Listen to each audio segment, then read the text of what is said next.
Hello everyone, welcome to our channel. I hope आप सब लोग बहुत अच्छे होंगे। तो अभी हम डिस्कस करेंगे नेक्स्ट जो क्वेश्चंस रह गए थे हमारे 26 to 50 2016 ये पेपर के। तो यहाँ अगर आप master cadre science physics and chemistry की कोचिंग चाहते हैं तो हमारे यहाँ बहुत ही अच्छे lectures live and recorded present हैं। आप अगर डेमोज चेक करना चाहते हैं तो हमारी टेट बजर ऐप के ऊपर चेक कर सकते हैं। या तो let's start with the 26th question. Consider a particle of mass m and temperature T which follows a classical Maxwell-Boltzmann statistics. Find the average speed of v। ठीक है, तो हमें एवरेज स्पीड फाइंड आउट करनी है। तो Maxwell Boltzmann statistics के अंदर ये रिजल्ट था एवरेज स्पीड का √8 kT/πm। ठीक है, तो एज इट इज़ बहुत बड़ी डेरिवेशन है इसको प्रूव करने के लिए। ठीक है, तो हमें एज सच डेरिवेशन नहीं चाहिए, हम डायरेक्टली रिजल्ट याद रखें। तो डायरेक्टली ऑप्शन को लाइक सी ऑप्शन जो है इसका करेक्ट रहेगा। इसके अंदर भी वही same cheese. Consider a Fermi gas off electrons at low but non zero temperature T. How does a thermal energy very with the temperature. जो थर्मल एनर्जी है वो टेम्परेचर के साथ कैसे वेरी कर रही है। तो जो थर्मल एनर्जी है वो इसका जो ऑप्शन बी है वो करेक्ट है, प्रोपोर्शनल टू T²/ER रो। ठीक है, तो रो ये हमारे पास क्या रो, ये नंबर डेंसिटी को रिप्रेजेंट कर रही है पूरी कंडीशन। तो फर्मी गैस के केस के अंदर जो हमारे पास थर्मल एनर्जी है वो कुछ इस तरह से वेरी कर रही है। तो ये भी थर्मल एनर्जी के एक्सप्रेशन के अंदर था। अगर उस फर्मी गैस के अंदर वो थर्मल एनर्जी का अगर हमें एक्सप्रेशन पता है तो हम इजिली लाइक वो चीज़ ऑप्शन में करेक्ट कर, क्योंकि देखो पेपर के अंदर वो पूरा डेरिवेशन थोड़ा ना करने बैठेंगे, है ना। तो लास्ट रिजल्ट हमें हर एक आर्टिकल का जो इंपॉर्टेंट है वो लर्न होना चाहिए। तो यहाँ इसमें जो थर्मल एनर्जी है वो टेम्परेचर के साथ कुछ इस तरह से वेरी कर रही है, where this is the number density. इसका जो करेक्ट ऑप्शन है option number B. Next we have, in an ideal monatomic gas adiabatic expansion, if the volume of the gas doubles, अगर volume of the gas double हो जाता है then what happens to the temperature। तो temperature के ऊपर क्या फ़र्क पड़ेगा। तो आइडियल मोनोटॉमिक एडियाबैटिक एक्सपेंशन के अंदर हमारे पास कुछ इस तरह से फॉर्मूला था, T2/T1 is equals to V1/V2 gamma minus one. तो ठीक है, ये फॉर्मूलाज भी ऑब्वियसली लर्न होने चाहिए। T2/T1 is equal to V1/V2 gamma minus one. तो यहाँ जो गामा है फॉर मोनोटॉमिक गैस उसकी वैल्यू होती है 5/3। ठीक है, लाइक हाँ, गामा इज इक्वल टू 5/3। ठीक है, तो या अब क्या है, T1 जो है वो आइडल गैस के लिए 300 केल्विन होता है, तो ये भी पता होना चाहिए। गामा की वैल्यू 5/3 होती है, ये भी डिराइव की गई है। T1 की वैल्यू फॉर आइडल गैस 300 होती है, ये हमें पता होना चाहिए। उसके बाद क्या करना है, बस वैल्यूज पुट करो। देखो T2 एज इट इज़, हम क्या करना है कि वो V2 से 2V0 चली गई है, यानी कि डबल हो गई है वॉल्यूम, गैस डबल हो गया है। तो हमें टेम्परेचर के साथ क्या हुआ, टेम्परेचर फॉल हुआ, टेम्परेचर राइज हुआ, टेम्परेचर कांस्टेंट रहा, और कितना फॉल हुआ कितना राइज हुआ वो सब चेक करना है। तो बस T2/300 V1 बाय जो हमारे पास V2 है, यानी कि वो 2V1 हो जाएगा, यानी कि जो गैस है वो एक्सपेंड हुई है, 2 टाइम्स हो गई है V1। तो यार यहाँ पे जो V2 है उसकी वैल्यू 2 टाइम्स V1 हो जाएगी, गामा माइनस वन यानी कि 5/3 -1, V1 से ये कैंसिल हो जाएगा। Then T2 is equals to 300, initially इतना था, T2 के साथ क्या हुआ 300 इंटू 1/2, ये हो जाएगा 3, 5 - 3 इज 2, ये हो जाएगा 2/3। ठीक है, तो 1/2 की पावर क्या हो जाएगा 2/3। इसको जब सॉल्व करेंगे तो T2 की वैल्यू हमारे पास 189 केल्विन आ जाएगी। ठीक है, T2 की वैल्यू हमारे पास 189 केल्विन समथिंग आ जाएगा। तो इसको सॉल्व करके देख लेना, कोई मतलब प्रॉब्लम नहीं है। तो 189 केल्विन आ जाएगा। तो यानी कि हमारे पास जो इनिशियली टेम्परेचर था वो 300 था, बट जो फाइनली हमारे पास टेम्परेचर निकल के आया है वो 189 केल्विन है। इनिशियली टेम्परेचर हमारे पास 300 था, बट अभी जो हमारे पास निकल के आया है वो 189 केल्विन है। यानी कि जो हमारे पास टेम्परेचर है वो फॉल हुआ है, डिक्रीज हुआ है, यानी कि कूलिंग हुई है। और एडियाबैटिक एक्सपेंशन के अंदर हमें पता है कूलिंग होती है। तो ठीक है, ये हमारा सही है, कूलिंग हुई है। तो कितना राइज हुआ कितना फॉल हुआ उसको निकालने के लिए क्या करेंगे, फाइनल डिवाइड बाय इनिशियल इसका रेशियो ले लेंगे, 300 डिवाइड इंटू T0। तो 189 और 300 को हम क्या करेंगे डिवाइड कर देंगे। तो इतना तो पक्का पता है कि अभी फॉल हुआ है। तो ए ऑप्शन भी इनकरेक्ट हो जाएगा, रिमेन कांस्टेंट भी इनकरेक्ट हो जाएगा। तो क्या सी और डी ऑप्शंस रह गए हैं। ठीक है, तो 189 को 300 से डिवाइड करके देख लो इसका कितना आंसर आ रहा है। इसका हमारे पास आंसर आ रहा है डी। ठीक है, तो इसका आंसर हमारे पास क्या है डी, यानी कि 189 को 300 से जब हम डिवाइड करेंगे तो 0.63 T0 आएगा, 0.63 T0। ठीक है, 0.63 आएगा T0। तो यहाँ इसको कुछ इस तरह से 189 को 300 से डिवाइड करेंगे तो 0.63 आएगा। तो इसका जो करेक्ट ऑप्शन रहेगा वो रहेगा हमारे पास option number D, that is 0.63 T0। ठीक है, नेक्स्ट हमारे पास है the wavelength of maximum emission lambda of a black body radiation at 2897 kelvin is 1 m. The temperature of the black body whose wavelength is maximum emission is 5000 angstrom is. तो temperature of black body find out करना है हमें, whose wavelength हमारे पास दे रखी है इतनी, ठीक है. तो T is equals to B by lambda होता है, ठीक है. T is equals to B by lambda होता है. B की वैल्यू कांस्टेंट होती है, लैम्डा की वैल्यू हमारे पास गिवन है, उस हिसाब से हमारे पास जो है वो टेम्परेचर आ जाएगा. तो ये हम क्या है सॉल्व कर चुके हैं हमारा 2017 के पेपर के अंदर अभी. तो यहाँ ए का ऑप्शन जो है वो 5794 आ रहा है, ठीक है. तो यहाँ मतलब एक्चुअल में वो 58,000 के करीब है, 58,000 केल्विन के करीब है ना. लेकिन अब इसमें से कौन सा ऑप्शन ज़्यादा करीब है, कौन सा ज़्यादा क्लोज टू 58,000 है, वो ऑप्शन नंबर ए ही है, ठीक है. तो इसका जो करेक्ट ऑप्शन रहेगा फिर वो रहेगा ऑप्शन नंबर ए, ठीक है. देखो 2.89 इंटू 10⁻³ मीटर्स, ठीक है. इसकी वैल्यू जो है वो कांस्टेंट होती है. और 5000 इन 10⁻10, ठीक है. 5000 10⁻10 मीटर्स. अब इनको सॉल्व करेंगे तो वो कुछ इस तरह से हमारे पास आंसर आ जाएगा, ठीक है. ऑप्शन नंबर ए इसका करेक्ट रहेगा.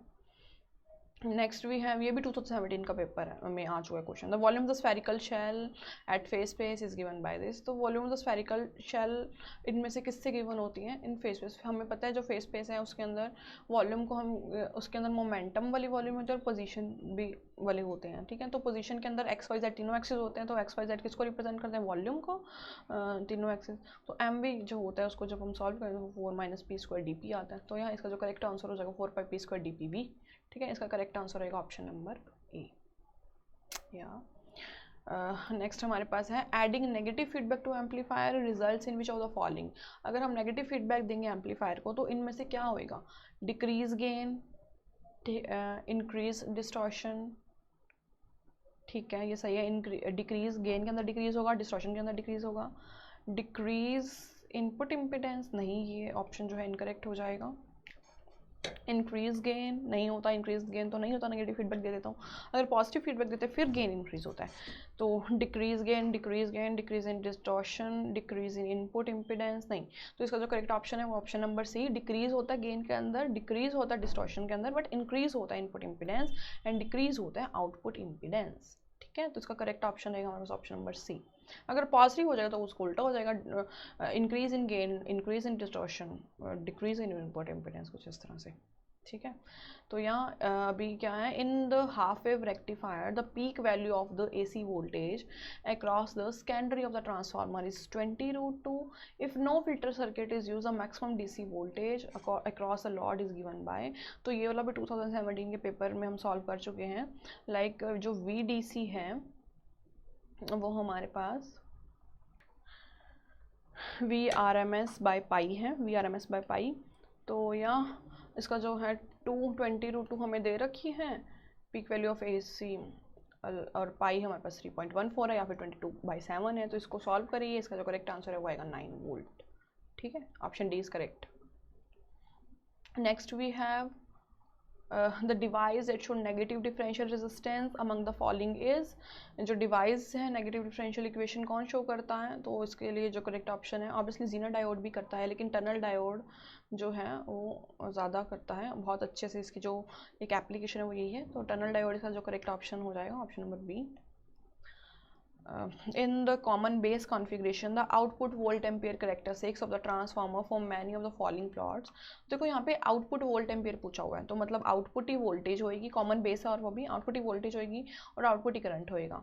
तो देखो VCB द आउटपुट वोल्टेजेस, तो नीचे वाले दो ऑप्शन जो है इनकरेक्ट हो जाएंगे. तो IB हमारे पास आउटपुट करंट नहीं है बल्कि IC हमारे पास आउटपुट करंट है और with the constant value of IE. तो इसका जो करेक्ट ऑप्शन हो जाएगा वो है ऑप्शन नंबर ए, VCB वर्सेज IC का ग्राफ और कांस्टेंट वैल्यू ऑफ IE, ठीक है. नेक्स्ट है हमारे पास, ये बहुत इंपॉर्टेंट क्वेश्चन है, ये तीनों पेपर्स के अंदर आया हुआ है. The common emitter current gain beta is related to the common base current gain a alpha by the following relation. इनमें से कौन सा रिलेशन ट्रू है, तो वो है option number B, beta is equal to alpha divided by 1 - अल्फा, ठीक है. ऑप्शन बी करेक्ट रहेगा, बीटा और अल्फा के बीच में ये रिलेशन है. अभी नेक्स्ट है हमारे पास, consider the hydrogen molecule as a rigid diatomic rotor of the separation R 1.0 angstrom between the two protons, calculate the energy of the level L3 in the rotation spectrum. ये इस question के अंदर भी मतलब कुछ ज़्यादा हार्ड एंड फास्ट नहीं है, हमें एनर्जी कैलकुलेट करनी है लेवल 3 की, ठीक है। हाँ, और हमें इसके अंदर क्या बेनिफिट मिला होगा, सब कुछ दे रखा है, ठीक है। मास ऑफ प्रोटॉन दे रखा है, एच की वैल्यू दे रखी है, आर दे रखा है, जे की वैल्यू दे रखी है, रोटेशनल लेवल जो है वो दे रखा है। तो एनर्जी का फॉर्मूला बस याद रखना है आपने। एनर्जी का फॉर्मूला क्या होता है, जे+1 रोटेशनल स्पेक्ट्रा के अंदर एनर्जी का फॉर्मूला है ये जे+1 H cut square divide by 2i, ठीक है। एच की वैल्यू दे रखी है तो h/2 से उसको सॉल्व कर लो। और उसके बाद क्या है, जे+1 की वैल्यू पता है कि जे हमारे पास अगर 3 है तो j+1 हमारे पास 3+1 4 हो जाएगा, वो वैल्यूज़ भी पता है। h/2 की वैल्यू h/2 की वैल्यू भी हो जाएगी। उसके बाद 2 एक कांस्टेंट चीज़ है, आई की वैल्यू नहीं पता है बस, है ना। बाकी तो एनर्जी की वैल्यू फाइंड आउट करनी है, आई की वैल्यू नहीं पता है। आई की वैल्यू हम इस फॉर्मूला से निकाल लेंगे, I = μr², ठीक है। तो यहाँ पे जो है आर की वैल्यू दे रखी है, लेकिन अगेन फिर म्यू की वैल्यू नहीं पता। अब म्यू की वैल्यू हम फाइंड आउट कर लेंगे, वो क्या होता है 1/μ = 1/mp + 1/mp, ठीक है। इन शॉर्ट इसकी वैल्यू होती है 2/mp, ठीक है। क्योंकि यहाँ पे क्या दे रखा है, 2 रिजिड डायटोमिक रोटेटर दे रखे हैं, 2 प्रोटॉन्स दे रखे हैं, इस वजह से यहाँ पे 2 हमें प्रोटॉन लिया है 1/mp। अगर कुछ और होता है यानी कि इलेक्ट्रॉन होता है या फिर कुछ और भी पार्टिकल होता है तो 1/that mass of that particle हो जाता। बट यहाँ पे उन्होंने 2 प्रोटॉन्स दे रखे हैं तो दैट्स वाई यहाँ पे 1/ mass of proton + 1/ mass of proton है, तो 2/ जो है मास ऑफ प्रोटॉन हो गया। अब ये तो 1/μ की वैल्यू है, तो म्यू की वैल्यू क्या हो जाएगी, mp/2 हो जाएगी। mp की वैल्यू हमारे पास गिवन है, मास ऑफ प्रोटॉन की गिवन है, डिवाइड बाई 2 कर दो, ठीक है। म्यू की वैल्यू आ जाएगी। अब म्यू की वैल्यू हमें पुट करो, आर की वैल्यू हमारे पास गिवन है, आई की वैल्यू आ जाएगी, जो आई की वैल्यू आएगी वो इस केस में पुट कर देंगे तो एनर्जी की वैल्यू आ जाएगी, बस, ठीक है। तो यहाँ इसका जो करेक्ट ऑप्शन फिर आएगा वो है option number B, that is 0.05 electron volt, ठीक है। इससे फाइंड आउट करना है हमें, ऑप्शन बी करेक्ट रहेगा इसके लिए। तो next we have which of the following is not true statement about the Raman effect, let H0 be the incident energy. वो कह रहे हैं इनमें से कौन सी जो स्टेटमेंट है वो ट्रू नहीं है रामन इफेक्ट के लिए। तो एनर्जी इज एक्सचेंज, तो देखो इसमें जो ऑप्शन ट्रू नहीं है वो है option number D, that is a quantum monochromatic light is scattered elastically. हमें पता है कि जो रामन इफेक्ट है, अगर उसकी थ्योरी अगर आप लोग पढ़ोगे तो उसके अंदर क्या है, जो उसकी स्कैटरिंग होती है वो इन इलास्टिकली होती है, ठीक है। वो इन इलास्टिकली होती है जो स्कैटरिंग होती है। तो यहाँ पे इलास्टिक लिखा हुआ है तो ये इनकरेक्ट हो जाएगा। तो इसका जो करेक्ट ऑप्शन है वो है option number D, it is quantum. Incorrect जो स्टेटमेंट है रामन इफेक्ट की वो ये है, quantum of the monochromatic light is scattered elastically, actually वो इन इलास्टिकली होता है। तो अगर आप हमारे फ्री व्हाट्सएप ग्रुप का पार्ट बनना चाहते हैं इन ऑर्डर कि आपको जो है लेटेस्ट एग्ज़ाम की इन्फॉर्मेशंस मिल सकें, तो आप अपना नेम, अपना कौन से एग्ज़ाम की तैयारी कर रहे हैं, सिटी, मेल और फीमेल, ये गिवन नंबर के ऊपर जो है हमें फॉरवर्ड कर दें, ठीक है। तो या इसके अलावा अगर आप फिज़िक्स और केमिस्ट्री के अलावा अगर आप कोचिंग चाहते हैं तो like English, Punjabi, history, SST या पॉलिटी, तो उस केस के अंदर आप गिवन नंबर के ऊपर जो है कोई भी आपकी क्वेरी है वो ले सकते हैं। फिर कोर्स कोई बुक करवाना है तो वो भी आप लाइक गिवन नंबर पे कॉल करके सारा इन्फॉर्मेशन कलेक्ट कर सकते हैं। या नेक्स्ट क्वेश्चन है हमारे पास, consider the spectroscopy of hydrogen atom in Bohr theory, determine the upper limit of the Brackett series given that R is equals to this. अब देखो यहाँ पे रिडबर्ग कांस्टेंट दे ही दिया तो ये तो और भी मतलब इजी क्वेश्चन हो गया। वो कह रहे हैं कि बोहर स्पेक्ट्रोस्कोपी के अंदर जो है अपर लिमिट हमें फाइंड आउट करनी है ब्रैकेट सीरीज की। अपर लिमिट मतलब जो हमारे पास लैम्डा है वो मैक्सिमम होना चाहिए, लैम्डा मैक्सिमम होना चाहिए। अपर लिमिट की बात कर रहे हैं तो लैम्डा मैक्सिमम होना चाहिए, वेवलेंथ मैक्सिमम होना चाहिए। वेवलेंथ मैक्सिमम मतलब एनर्जी कम होनी चाहिए, ठीक है। वेवलेंथ मैक्सिमम एनर्जी कम होनी चाहिए, तो एनर्जी कम किस केस के अंदर होगा, अब जो ब्रैकेट सीरीज है ना हमारे पास वो कौन सी सीरीज है कि अबव वाले n = 4, n = 5, n = 6 कि अबव एक्साइटेड स्टेट में से कोई भी जो इलेक्ट्रॉन है वो कहाँ पे आके गिरे, 4 वाले लेवल के ऊपर आके गिरे, ठीक है। तो उसको वो वाली सीरीज जो है ब्रैकेट सीरीज कहलाई जाती हैं। तो यहाँ पे वो कह रहे हैं कि उसकी अपर लिमिट फाइंड आउट करो, तो लैम्डा मतलब मैक्सिमम होना चाहिए और अपर लिमिट मतलब जो लैम्डा है वो मैक्सिमम होना चाहिए, और जो एनर्जी अगर लैम्डा मैक्सिमम तो एनर्जी क्या होगी, मिनिमम होगी। तो एनर्जी मिनिमम कब होगी, जब जो हमारे पास लाइक जो पार्टिकल है या जो इलेक्ट्रॉन है हमारे पास वो n = 5 से गिरेगा तो एनर्जी सबसे कम होगी, क्योंकि 6 पे होगी तो ज़्यादा होगी, देन उसके बाद 7 पे होगी तो और ज़्यादा होगी, है ना। तो डेट्स वाई यहाँ पे जो हमारे पास फॉर्मूला है वो 1/λ is equals to r 1/n1² plus 1/n2²। ठीक है, n1 की वैल्यू तो ऑब्वियसली फिक्स है, डेट इज 4। रिडबर्ग कांस्टेंट हमारे पास गिवन है क्वेश्चन के अंदर, n की वैल्यू क्या है हमारे पास 4 का स्क्वायर, तो हमारे पास जो n2 है फिर उसकी वैल्यू क्या हो जाएगी 5 का स्क्वायर। ठीक है, बस अब क्या करना है, रिडबर्ग कांस्टेंट की वैल्यू पुट करो, ये हमारे पास 1/16 हो जाएगा, हमारे पास 1/25 हो जाएगा, 109,677.6 1/16 1/25 बस। ठीक है, इसका जो हमारे पास करेक्ट ऑप्शन रहेगा वो है ऑप्शन नंबर सी 4050 एंगस्ट्रॉम। ठीक है, या option number C is correct for this. अभी नेक्स्ट है हमारे पास, in the Z1 effect the energy of the spectral line is found to be change in a magnetic field which is amount of energy change. तो ये Z1 effect का जो है ये भी उसके आर्टिकल्स के अंदर ही दिया है, Z1 इफेक्ट का जो है वो रिजल्ट। तो इसका जो करेक्ट ऑप्शन है हमारे पास option number C that is mu B B. तो इसको भी सॉल्व करने की जरूरत नहीं है, what is amount of energy change, तो वो म्यू बी बी है। इसके अंदर तो खैर कोई दे ही नहीं रखी ना न्यूमेरिकल टर्म्स, तो वो इसका correct answer mu B B. Next we have, in a Stern-Gerlach experiment, the atomic beam whose angular momentum state is to be determined must travel through, कहाँ से travel करना चाहिए उसको, जो Stern-Gerlach experiment है उसके अंदर जो सेटअप है वो कैसा लगाया गया, atomic beam whose angular momentum state is determined must travel through, Stern-Gerlach experiment में non homogeneous static magnetic field लगाई जाती है। ठीक है, नॉन होमोजीनियस या फिर इनहोमोजीनियस यानी कि नॉन यूनिफॉर्म। ठीक है, तो यहाँ इसका जो करेक्ट ऑप्शन रहेगा वो रहेगा ऑप्शन नंबर सी, तो इन होमोजेनियस स्टैटिक मैग्नेटिक फील्ड लगाई जाती है। ठीक है, अगर नॉन यूनिफॉर्म होएगा तो भी सही होएगा, यानी कि जो हमारे पास मैग्नेटिक फील्ड्स हैं वो यूनिफॉर्म नहीं होती, नॉन यूनिफॉर्म होती है। ठीक है, ऑप्शन सी इसका करेक्ट रहेगा। And then we have, according to the Debye through the specifications of solid, where is the law of dueling pattern valid? dueling pattern law जो है वो वैलिड किस चीज़ कहाँ तक होता है, हायर टेम्परेचर के लिए वैलिड होता है, हमें पता है क्योंकि हायर टेम्परेचर पे वो कांस्टेंट दिखा रहा होता है और लो टेम्परेचर पे भी कांस्टेंट दिखा रहा होता है। हायर टेम्परेचर पे तो कांस्टेंट होती है according to the Debye theory, लेकिन लो टेम्परेचर पे कांस्टेंट नहीं होती, बट वो स्पेसिफिक जो है with the low temperature decrease कर रही होती है T³ के अकॉर्डिंग।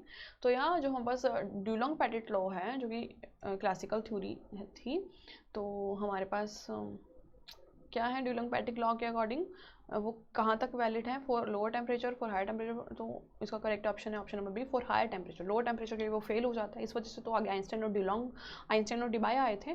तो यहाँ ये जो हम पास वैलिड है वो सिर्फ हायर टेम्परेचर के लिए ही वैलिड है। नेक्स्ट भी है, अभी ये भी 2017 के क्वेश्चन में आया हुआ था, a wide range of wavelength किसके अंदर यूज़ की जाती है, ऑफ एक्सरे यूज्ड इन, तो इसका जो करेक्ट ऑप्शन है वो लुइस मेथड, ये भी 2017 के पेपर में कम्प्लीटली एक्सप्लेन है। तो यहाँ इसके अंदर और चीज़ क्या है, लाइक हमें पता है कि जो रिटेन क्रिस्टल मेथड और पाउडर डाइफ्रैक्शन मेथड है उसके अंदर हम जो है मोनोक्रोमेटिक एक्सरे लेते हैं और थीटा को वेरी करते हैं। ठीक है, तो इसके लुइस मेथड के अंदर जो है थीटा को कॉन्स्टेंट रखा जाता है और वेवलेंथ को वेरी किया जाता है in order of 0.2 to 2.0 angstrom. तो इसका करेक्ट ऑप्शन हो जाएगा option number A, that is Lewis method. Next we have the hall effect in the solid state physics is use to measure, तो hall effect किस चीज़ के लिए measure किया जाता है, sign of the charge particle, charge particle positive है नेगेटिव है कैसा है या न्यूट्रल है, और sign of the charge particles को पता करने के लिए जो है हॉल इफेक्ट यूज़ किया जाता है। ठीक है, अगर इसकी थ्योरी के अंदर भी है और एक्सपेरिमेंटल फैक्टर भी है इसका। तो यहाँ अभी the crystallographic notations represent, crystallographic notations क्या रिप्रेजेंट कर रही हैं, a plane, family of equivalent planes, direction, तो इसका करेक्ट ऑप्शन है हमारे पास फैमिली ऑफ इक्विवेलेंट डायरेक्शंस। ठीक है, ये double headed arrow family of equivalent directions को रिप्रेजेंट करती हैं। ठीक है, ऐसे सिमिलरली हमारे पास जो है सर्कुलर एरो या फिर स्क्वायर एरो, करली ब्रैकेट्स। ठीक है, तो इनका पता होना चाहिए हमें। तो इसका जो करेक्ट ऑप्शन है वो option number D, that is family of equivalent directions. या नेक्स्ट हमारे पास है, in a crystal system all 3 lattice vectors are perpendicular to each other but unequal. वो कह रहे हैं इस क्रिस्टल लैटिस में जो ऑल द 3 लैटिस हैं they are perpendicular to each other, मतलब आपस में उनका जो एंगल है वो 90 डिग्री है। All the 3 lattice vectors are perpendicular to each other but unequal, यानी कि इक्वल नहीं है, A is not equal to B is not equal to C. ठीक है, तो ये कंडीशन किसकी होती है, कंडीशन होती है ऑर्थोरोम्बिक की। Option C is correct for this.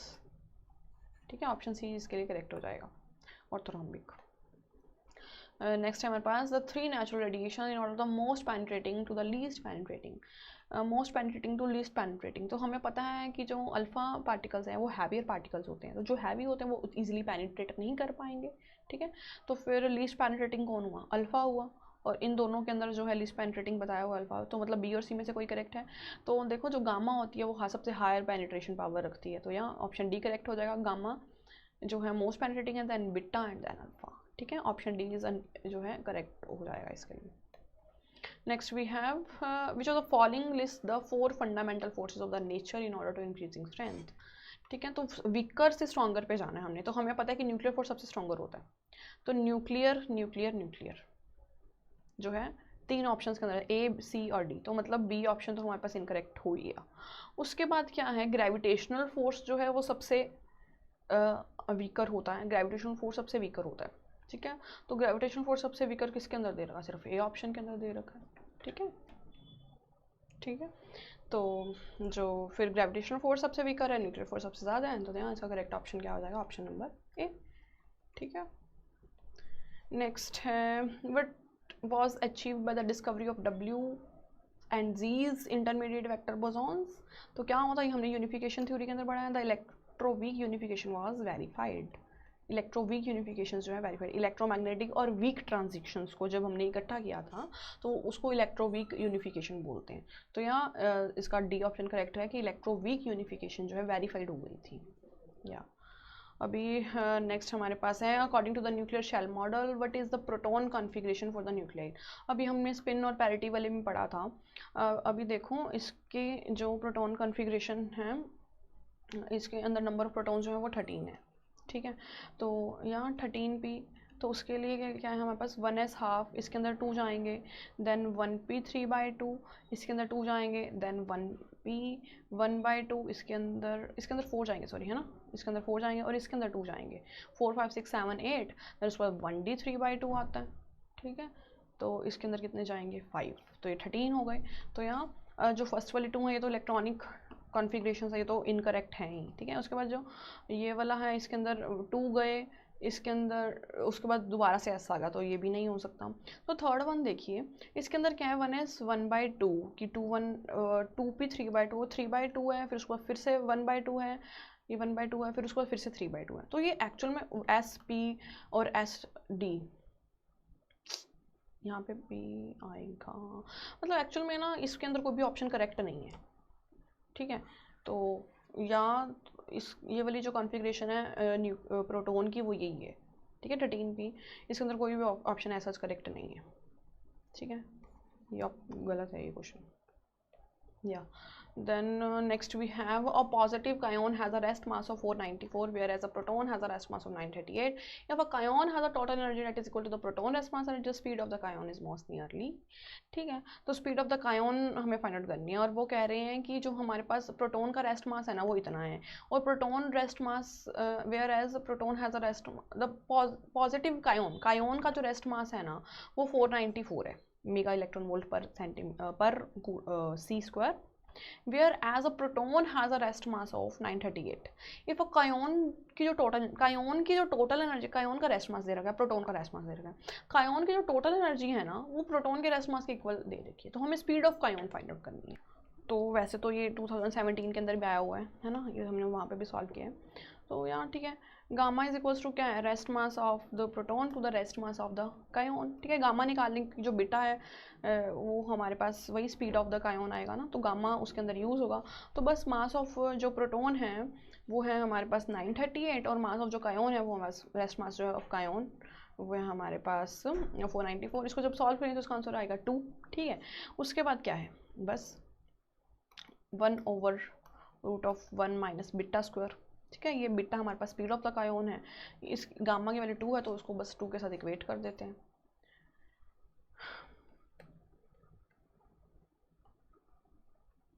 ठीक है, like 1/√1 minus beta square is equals to 2, squaring both the sides, 1/1 minus beta square is equals to 4। इसको ऊपर ले जाओ, इसको नीचे ले आओ।